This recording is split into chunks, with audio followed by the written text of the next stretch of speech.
మాతృదేవో భవ, పితృదేవో భవ, ఆచార్య దేవో భవ, అతిథి దేవో భవ.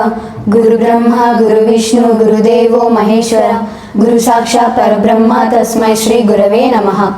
అందరికీ నమస్కారం. మన జీవితంలో మొదటి గురువు తల్లి, ఆ తరువాతే నాన్న, ఆపై జ్ఞానాన్ని బోధించే ఉపాధ్యాయులు. గు అంటే అజ్ఞానం అనే చీకటి, రు అంటే జ్ఞానమైన వెలుగు. ఆ చీకటిని తొలగించి వెలుగును నింపేవారే గురువు.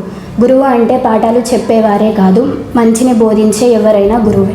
మనల్ని సన్మార్గంలో నడిపిస్తూ మన జీవితాన్ని అందంగా తీర్చిదిద్దిన గురువులందరికీ ఈ శుభదినాన గురు పౌర్ణమి శుభాకాంక్షలు. గురువు దేవుడు ఇద్దరు ఒకేసారి కనిపిస్తే నేను మొదటగా గురువునే నమస్కరిస్తాను. ఎందుకంటే నాకు ఆ దేవుడిని పరిచయం చేసింది కూడా గురువే కాబట్టి.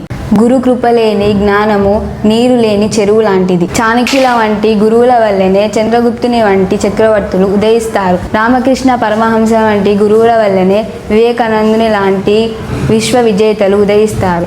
ద్రోణాచార్యుల వంటి గురువుల వల్లనే అర్జుని వంటి జగదేక వీరులు ఉదయిస్తారు. అక్షరాలతో పాటు మంచి లక్షణాలను, గెలుపుతో పాటు ఓటమి ఎదుర్కొనే ధైర్యాన్ని నేర్పించిన నా ప్రియమైన ఉపాధ్యాయులందరికీ నా ధన్యవాదములు. మీ ఆశీస్సులు మాపై ఉండాలని కోరుకుంటూ మా జీవితాల్లో జ్ఞానం అనే వెలుగులు నింపిన గురువులందరికీ హృదయపూర్వక గురు పౌర్ణమి శుభాకాంక్షలు.